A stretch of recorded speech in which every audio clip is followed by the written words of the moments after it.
আসসালামু আলাইকুম। কেমন আছেন আপনারা সবাই? আশা করি সবাই ভালো আছেন, সুস্থ আছেন।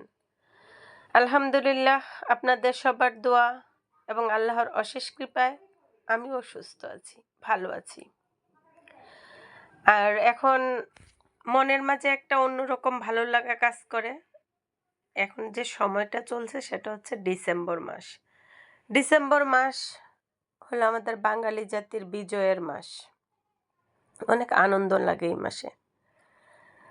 আরও বেশি আনন্দ লাগে যে ডিসেম্বর হলে সবার পরীক্ষা শেষ হয়ে যায়, তখন গ্রামে যাওয়ার একটা ধুম পড়ে যায়। বিশেষ করে আমরা যারা বাইরে থেকে চাকরি বাকরি করি ডিসেম্বর মাসের কিন্তু অপেক্ষায় থাকি যে ছেলে মেয়েদের পরীক্ষা শেষ হবে, স্কুল কলেজ বন্ধ থাকে। ওই সময়টা গ্রামে সবাই আসে, সব আত্মীয় স্বজনের সাথে সবার সাথে সবার দেখা হয়, একটা অন্যরকম ভালো লাগা কাজ করে তখন। আর বাবা মা যাদের আছে তখন তো আরও বেশি ভালো লাগে যে বাবা মার কাছে থাকা যায়, তাদের পাশে বসা যায়, অনেক সময় দেয়া যায় তাদেরকে। কিন্তু আমার তো দুর্ভাগ্য, আগে অবশ্য আমারও এরকম একটা সময় ছিল যে ডিসেম্বর আসলে ছেলে মেয়েদের পরীক্ষা শেষ হইলে কখন যে বাড়ি যাব সেই চিন্তায় সব সময় ব্যস্ত থাকতাম। মা ছিল, মাও ফোন করে বলতো বাড়ি আয় বাড়ি আয়। কিন্তু এখন আর ওইরকম বাড়ি যাই, মাঝে মাঝে যাই, কিন্তু এখন আর সেই ভালো লাগাটা কাজ করে না আর কি। কারণ মা নাই, বাবা নাই। বাবা মা না থাকলে এই পৃথিবীতে সন্তানদের আসলে কিছুই থাকে না। বাবার কথা বলতে গেলে আসলে বাবা নামক যে একটা জিনিস এটা তো আসলে বুঝতেই পারি না। সেই ৯০ সালের নভেম্বর মাসের ৯ তারিখে আমার বাবা মারা যায়।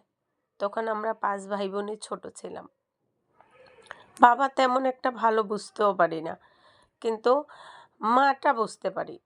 কেননা সেই ছোট থেকে আমার মা অনেক কষ্ট করে আমাদের ৫ ভাই বোনকে পড়াশোনা করাইছে, আমাদেরকে নিয়ে চলতে অনেক কষ্ট করছে। বাবার যে একটা অভাব এটা আমার মা খুব কমই আমাদেরকে বুঝতে দিত। অনেক সময় আছে যে কোনো কিছু প্রয়োজন হলে তো সাধারণত ছেলেমেয়েরা তো মার কাছেই বলে, বাবার কাছে যদিও কম বলে, মার কাছেই বলে, মা তখন বাবাকে বলে। কিন্তু আমাদের তো এইরকম কোনো সিস্টেম ছিল না, আমরা শুধু মাকেই চিনতাম। তো আমার মাও মারা গেছে। আমরা ৫ ভাই বোন, তো আগেও বললাম। আমার বড় ভাই সে আবার মারা গেছে। আমরা এখন ৩ বোন ১ ভাই আছি। আমার যে ছোট ভাই ও অনেক অসুস্থ। আমার ভাইয়ের জন্য আপনারা সবাই দোয়া করবেন। শারীরিকভাবে সে খুবই অসুস্থ। এই বয়সেই তার ২টা রিং পরায় রাখতে হইছে। সব মিলাই আর কি। তারপরও আল্লাহর কাছে শুকরিয়া, আলহামদুলিল্লাহ ভালো আছি। তার মধ্যে আমার হাজবেন্ডও মারা গেছে। এখন একবারে একা হয়ে গেছি। আমার পরিবার, বাবার পরিবার, ২ পরিবারেই এখন আমি একা। আর সবার বড় হয়ে অনেক দায়িত্ব এখন। সবাই আমার জন্য দোয়া করবেন, ভালো থাকবেন। আল্লাহ হাফেজ।